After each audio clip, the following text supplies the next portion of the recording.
ready to go. Good evening, and welcome to tonight's debate sponsored by The Sun.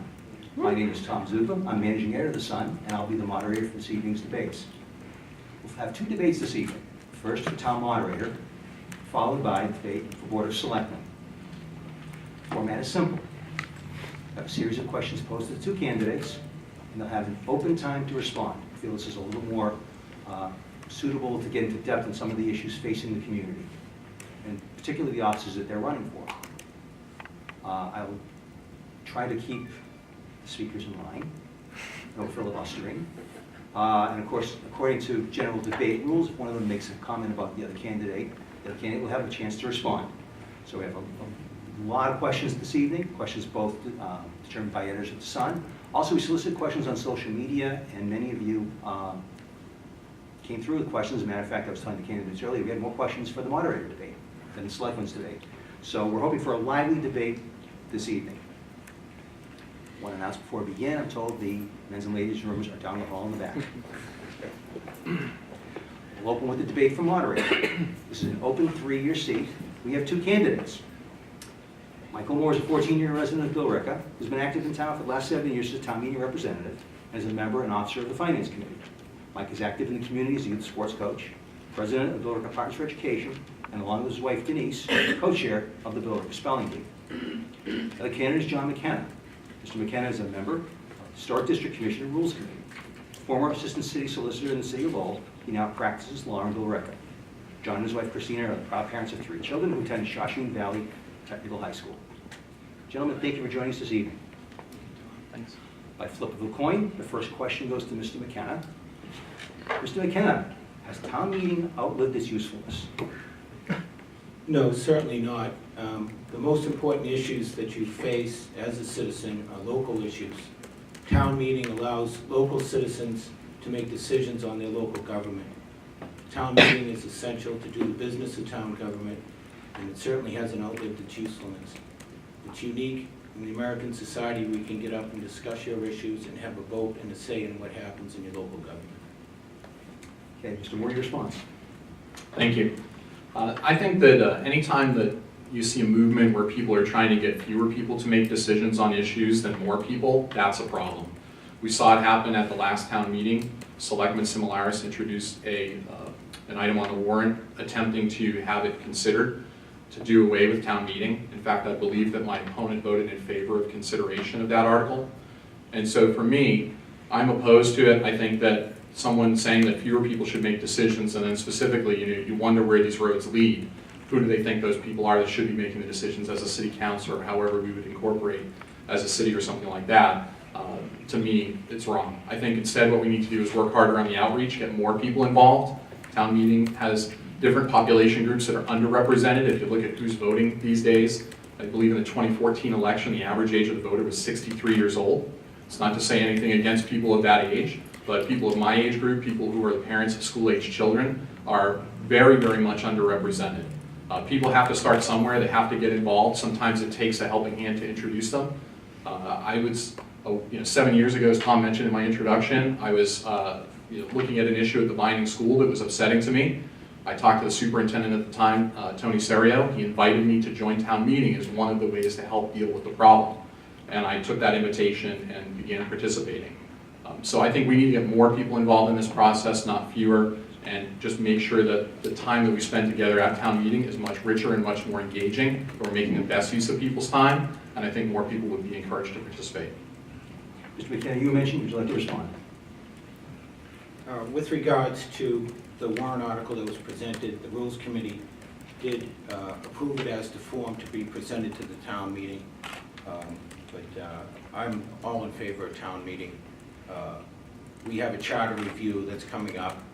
If there is a determination that a different form of government should be made, then the charter review committee would make a recommendation that it be up to town meeting again to decide. But I do not believe it's outlived its usefulness. I think in a town meeting is the best form of government. I worked for the city of Lowell for 19 years. They have a form of government with a manager and a representative mayor, and I don't think that's in the best interest of the town to go that route. Okay, we'll move on to the next question. It's for you, Mr. Moore, first. What do you see as the single most important role of the moderator? Well, I think that the most important role that a lot of people would be drawn to would be the fact that they are the town moderators, the presiding officer at town meeting. What's often overlooked, though, is the fact that the town moderator, as things stand right now, appoints 81 positions in town to various boards and committees. The Finance Committee is appointed entirely by the moderator. The Rules Committee, their representation, rather, excuse me, on the bylaw, the General Bylaw Review Committee, the Zoning Bylaw Committee. So there's several committees, 3 representatives to the High School Building Committee. So these are very important boards and committees. The representation on those boards and committees and how well those people participate in the discussion of issues is something that I know the Sun has reported on recently, particularly for the High School Building Committee. It needs attention, and I think that it hasn't really been examined or scrutinized as well as it needs to. And so as moderator, I would look at that opportunity to really find the best people that we have to represent the community in these roles. And if we don't have a plethora of candidates and we need to go out and find more, again, I think my record in going out and recruiting new people to participate stands on its own. We need more of that effort to bring more people into the discussion and to fill these boards and committees.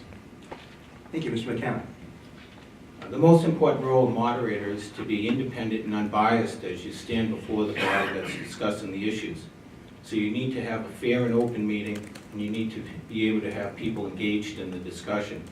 If you're biased as to a particular issue, then it would be disruptive to the people that get up and want to speak on the issue. They may be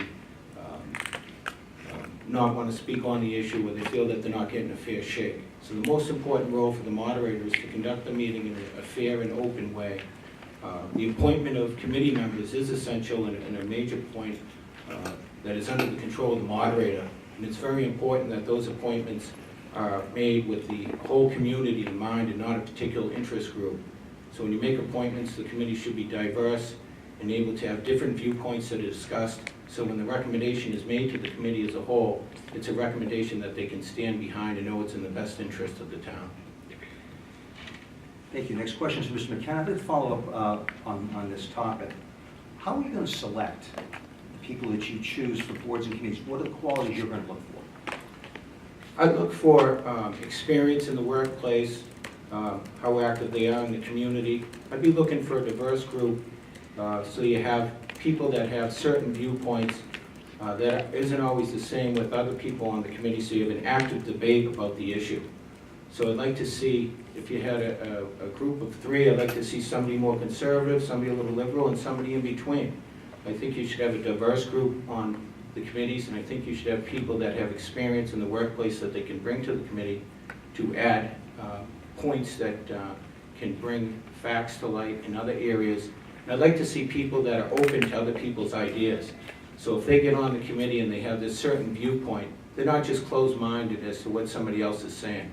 They're not making a decision or making a point based upon the person. I'm going to disagree with him because it's Michael Moore saying something or John McKenna saying something.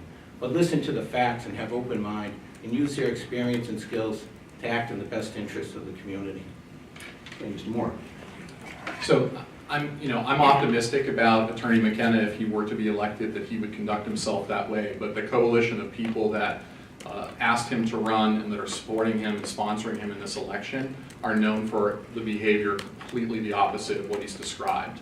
So I would hope that he would be able to run as the moderator that way, but speaking for myself, one person's special interest is someone else's coalition of support, right? So there's a lot of finger pointing that goes back and forth in the different groups, but the group of people that are running a lot of things in town right now are known for dividing people, not bringing people together.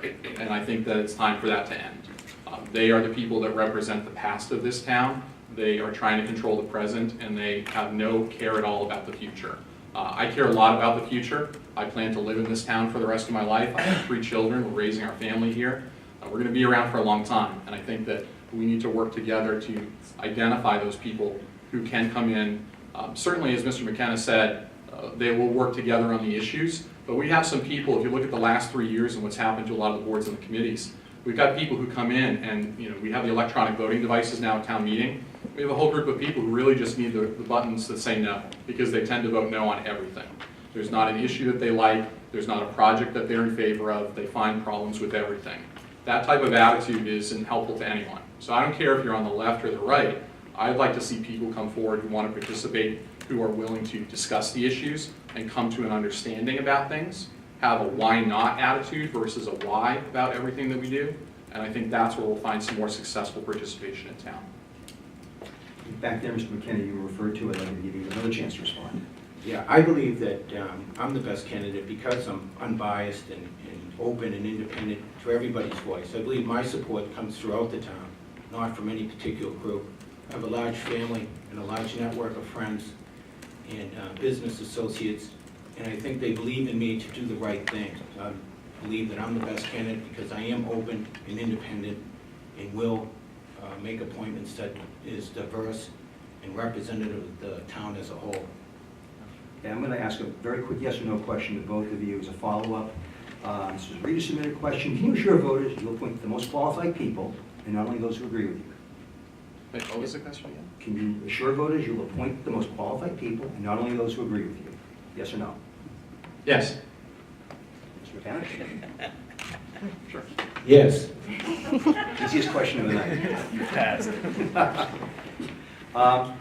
Next question, and I believe, Mr. Moore, you go first.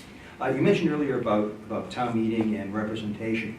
There's 100 town meeting seats roughly open this year, and there's only about 70 people who are running, which means there are approximately 30 seats that are going to be appointed by caucus. One precinct has 3 candidates. Another precinct has 2 candidates, either for 7 or 8 seats. If you're elected moderator, what are you going to do to encourage people to run town meeting? Yeah, it's a great question, and there are 31 seats that are available that no one's running for, which is ponderous. I mean, and there are some precincts that are competitive and others where there are a lot of open opportunities. 3 years ago I ran for moderator. I challenged the incumbent. I lost by about 300 votes. He was pretty well entrenched and backed by, again, the same caucus as Attorney McKenna. So kind of hard to undo. After that, I reapplied to the Finance Committee. I wasn't reappointed by the person who I challenged in the election, not a big surprise there. And I could have just, crawled back into my house and spent more time with my family, as a lot of people choose to do.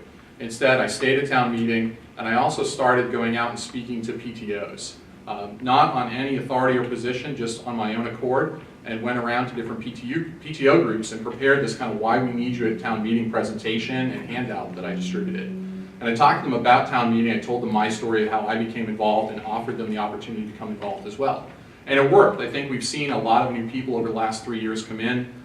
Friends of mine, have also gone out and talked to those PTOs as well. Again, it's an underserved, underrepresented population at town meeting. I think the more community communication and outreach we can see, the more we'll see more participation.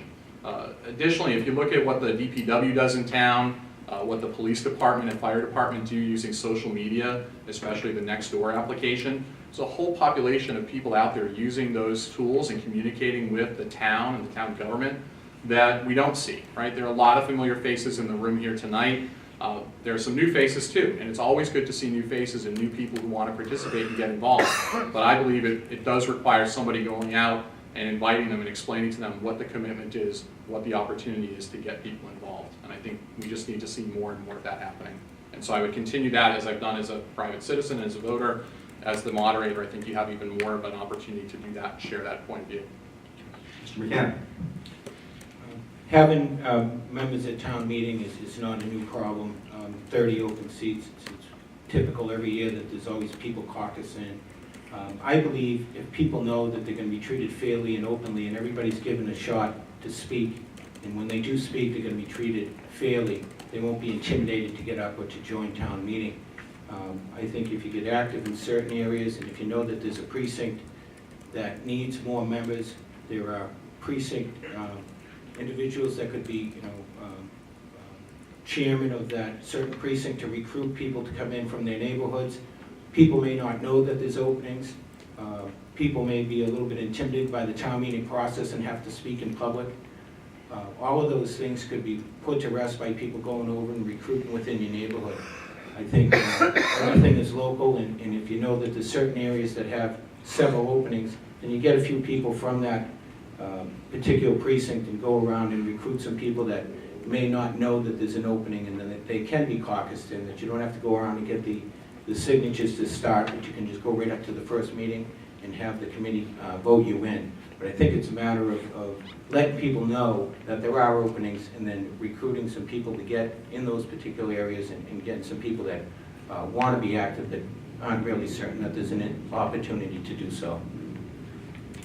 Thank you. Our next question, I'm going to start to delve into the actual flow of town meeting. This is another submitted question. Is it fair to the democratic process when motions are consistently made to move the question? Is it fair to representatives who spend countless hours reviewing warrant articles only to be shut down when it's time to discuss the issues and, more importantly, ask questions? Mr. McKenna. A motion to move an article is open at any time. Anybody can make that motion. The motion would then have to be seconded, and then it would have to be voted on. It would be up to the body as a whole to determine whether or not they want to hear more information on the article. So a motion to move the question is open at any time and fair at any time, and it's up to the body to vote accordingly. I think with the electronic voting, it could be improved so you know who's coming up to ask a question or how many people are coming up to ask a question. Presently, the system doesn't let the body know how many people are still left to ask a question. If the body knows that there's several people that want to speak on the issue, they may give them an opportunity to speak. As far as moving the question, it's a fair motion to be made at any time, and it's up to the body to either vote it up or down if they want to hear more on the particular article. Okay, Mr. Moore, your response. Yeah, I think, excuse me, and I've moved the question many a time myself. In fact, you know, it's a reputation that some of us earn at town meeting because we're impatient and because we feel that our time isn't being well used. People stand up and it's somewhat predictable, and there are some usual suspects who will stand up and they start telling personal stories. Personal stories don't belong at the town meeting microphone, right?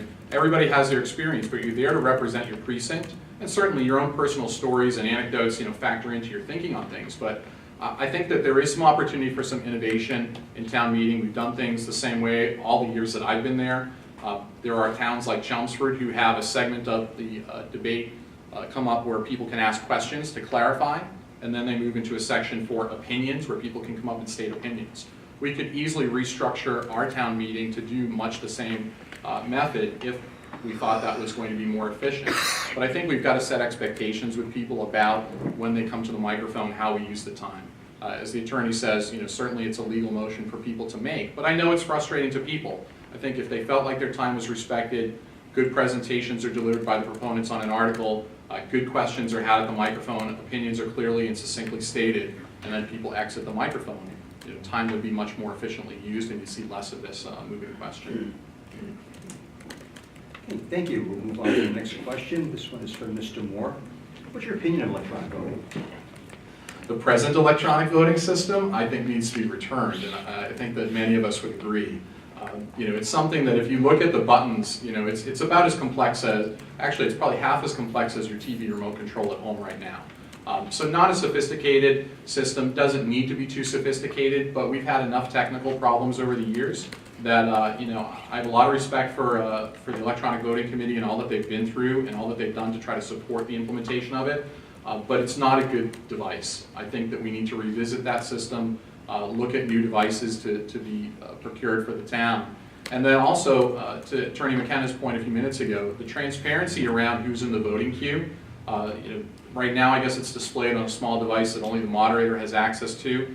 I'm fine to throw it up on the screen. Let everybody see who's in the queue. If you're looking to hear or see from someone, somebody's moving the question, you see there are 8 more people up there, and you see a couple of people that you'd like to hear from on that issue, I think it helps inform the decision-making around moving the question. So electronic voting, I think, is important. I think the transparency around it and the accountability. I mean, there have been some really interesting conversations in the last couple of years because people can pull down those records the next day and see exactly how people voted and question them on it. So to me, we just need to do more around it and get more connected around sharing that information. Mr. McKenna. Electronic voting is the right way to go.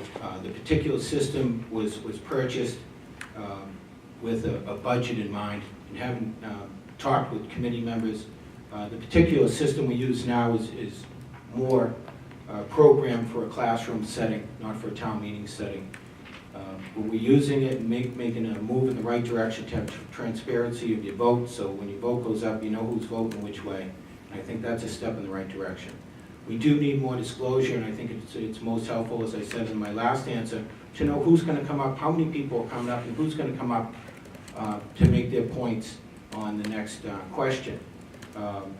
We also have the need for a better budget for the electronic voting. It's the way to go in the future, so we need to improve it. It's a step in the right direction, but it needs to be improved. Okay, we'll follow up that question. This will be first for you, Mr. McKenna. What steps would you take to modernize town meeting beyond the electronic voting? The electronic voting is one step, but also if we can get the warrant article to people quicker. Right now we have 17 articles, it doesn't even have the budget in there yet. But in order to get people more knowledge of the warrant article and get it in their hands quicker and also get the information quicker. Also, to have town meeting members educated as to the budget, I think if we had the finance committee meetings could be shown and people know the deliberations that are made over the budget, it would avoid a lot of questions with regards to issues on the budget and get more knowledge to the town meeting representatives also. So if we got more technology involved, would have to be with regards to committees that are addressing some of the issues, as well as especially the finance committee. Okay, Mr. Moore, your response. Yeah, so similar to Attorney McKenna, I've spent the last 20 years professionally working in sales and marketing, all for technology companies, so it's a place of comfort for me to use these kind of tools to share information. I do it on a daily basis for the company that I work for now, using social tools, using publishing tools and web tools. So for me, it's an area that I think there's an opportunity certainly to connect better with the town meeting representatives, but also to connect better with the public as a whole about town meeting and what's being considered. Through the campaign process, I've been talking to more people than usual, which is great to hear from people. And one of the things that I hear is they don't even know who their town meeting members are. If I'm elected, we will have, that Thursday meeting that's always precedes town meeting when we do the caucus and those things. We will have photo night. We will take pictures of all the town meeting representatives. We'll quickly publish them to the website. Yes, even Mr. Lafayette. We'll put everybody going on in the there. post office? So that we can, because people should know, if you are their town meeting representative and they pass you in the grocery aisle and market basket, they should know who you are. They should know how to reach you. I know people are calling for town email addresses and these kind of things to be added as well to improve communication with reps, but most of us are in the phone book. We're not hard to find, but I think doing it a little bit friendlier, putting some pictures up, it's a small step. Publishing those things to the website, I know there isn't a dedicated webmaster to do those things. I'm very comfortable with the web publishing and content management systems that we have for the town, so very capable of handling that myself. And then also, again, using social media tools to share information with the public as a whole to solicit more input that then people can use to communicate back to their town meeting reps, so we have a richer discussion when we do come together for town meeting. So town meeting, right now it's a twice-a-year kind of job for the moderator, as we've seen over the last several years. For me, it becomes a 52-week-a-year job where we start to always think about opportunities to get people involved, share more information, build more communication. Mr. Moore, I wanted to follow up with you on the point about emails. In order, should there be official emails for town meeting members?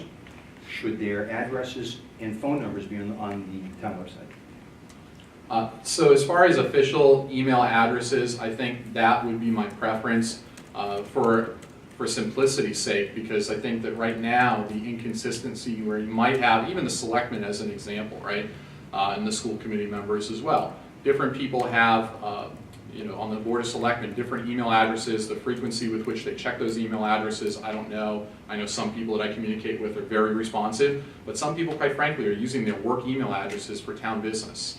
And I've always tried to, at least myself, keep that separation between my work, because you might change jobs. You don't want to lose access to information from constituents who are looking for help on something. So I think town email addresses, now whether we do something through Google, as the school department is switching over to the Google system, all the school committee members have town email addresses right now through the school's IT organization. So there is a precedent for how we can do this, and I think that's an opportunity. As for the contact information for town meeting members, most town meeting members, except for those who are caucused in, their names and addresses are on the ballot. There's no reason those names and addresses shouldn't be shared on the website as well so that people know how to find them. But more importantly, their telephone numbers. I don't know why that information wouldn't be shared. I could see why somebody might not want to share their cell phone, because cell phones, it's a little bit more private and you want to keep that under control. But most people still have home phone numbers, can be reached at home. And again, if you're doing service as a town meeting representative and you don't want to be contacted by the people in your precinct, there's an inherent problem that I have with that. Mr. McKenna, once again, official email addresses and phone numbers. They should be official emails for people that are involved. You're representative of the town, you're representative of your precinct. There should be an official email for you to use and for your people in your town to send you questions or send you concerns that you can address at town meeting. The most recent issue with the official emails was Secretary of State Clinton, who didn't use her official email and all the problems that that created. I think that starts at the top, but it certainly applies to this level as well. We should have emails for town meeting reps, and they should be able to be contacted by people they represent. Their addresses are disclosed in the register, the voter register. I believe their numbers should be available as well. People should be able to be contacted. You're representing a group of people, and they should be able to get a hold of you if they have any questions or concerns. So I think an official email and the address and phone number should be available. Okay, thank you. We're going to have time for one more question, then we're going to go to closing statements. So the final question goes to you, Mr. McKenna. According to the town charter, in 2015, the moderator must appoint a special committee to review the charter and make recommendations for changes to town meeting. What qualities are you going to look for the members of that committee? The Charter Review Committee is an important time for the charter review, as was expressed earlier. There's a question of whether or not town meeting has outlived itself and whether or not we need a new form of government. So the people appointed to this committee are going to be very important. I would look for people that have experience in the workplace, experience in municipal government, and from a diversity of the group, so it's representative of the town as a whole, and not any one particular ideology or any one particular feeling as to whether or not to go to a different form of government or keep the same form of government. I think it would be best if you get opinions from everybody, and people that are able to listen to other people's opinions and discuss the issues and see what valid points come up and whether or not a change is needed or whether or not the status quo is the best way to go. So I look for people that are well-rounded in the community, that are open in a diverse group to sit on that committee, because it's a very important committee at this time of our government. Okay, and Mr. Moore. Yeah, so similar to Attorney McKenna, I mean, there's the usual suspects in town. There's a kind of I think my estimate is there are about 300 people that do most of everything as far as all the boards and committees and town meeting. And I think that there's a ton of experience that we have in that group of people. So it is about selecting the right people, but also people who do have the right attitude, who are willing to come together. They don't have a preconceived notion or position, but they're willing to work together and figure things out. I think the other important factor to consider right now is people who actually have the time to commit fully to the activity. 5 years ago, we had the General Bylaws Committee. They came back with a few recommendations, more kind of housekeeping and cleanup, so good work by that committee. The Zoning Bylaw Review Committee that was appointed by the present moderator never ever met or reported results.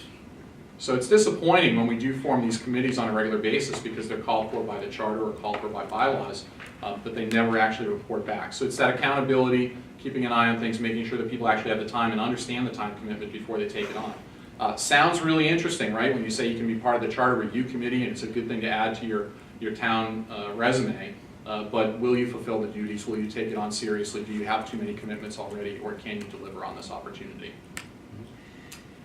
Gentlemen, thank you. We're now going to go to the final statements. There will be 2-minute statements. And Mr. Moore, you go first.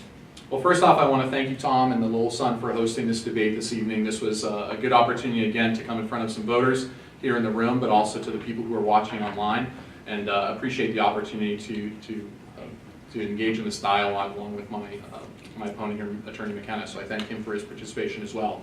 You know, I said last time when we had a debate on the Jack Norris live show that I think highly of Mr. McKenna. I lived up the street from his family for 14 years. My first 14 years here in Billerica. I think very highly of the McKenna family. I have a big problem, however, with the coalition who support him. I do not think that they have the best interests of the town at heart. I think that we need someone who will truly be independent and not beholden to any groups or factions. I have bias, I have opinions. I will be able to manage those efficiently at the podium, but everybody is a human being who stands at that podium. Every moderator who's ever stood at that podium has opinions and has bias. It's how you manage it to conduct a fair meeting that is important, and I know I'll be able to do that. So with that, I appreciate the support of everyone on April 11th to vote for Mike Moore for town moderator. Thank you. Thank you, Mr. Moore. Mr. McKenna, you get the last word. I believe my experience as an attorney, a longtime resident of the town, member of the Rules Committee, Finance Committee, will allow me to run a fair and open town meeting. My experience as an attorney will allow me to address issues unbiased, independent, and be able to conduct the business of town meeting without having any set agenda with regards to the issue before the town meeting. I think it's extremely important to have independence in the moderator's position. Also, the appointments at town committees, that there be diverse members on those committees, so you have good recommendations that the town meeting can receive and then have confidence in. I think that as an attorney, you address the issues and then you do so and you move on. You don't always agree, but you have to be professional as how you conduct the business. I think that the importance of the electronic voting and improvements in that area and disclosure as to the public are essential, and especially the review of the charter coming up. I think town meeting is strong, and I think it can improve. I hope that you vote for me on April 11th for town moderator. I'll do the best I can for the town I'm very proud of. Thank you very much, Tom, and the Lowell Sun and the Senior Center. Great. Gentlemen, thank you very much. These are your candidates for town moderator. It's an open 3-year seat. John McKenna, Mike Monroe, round of applause, please. Town election is April 11th, Saturday. Polls open until 8. We're going to take a 5-minute break. We're going to try to keep to 10 minutes and bring up the candidates for selectmen. Thank you.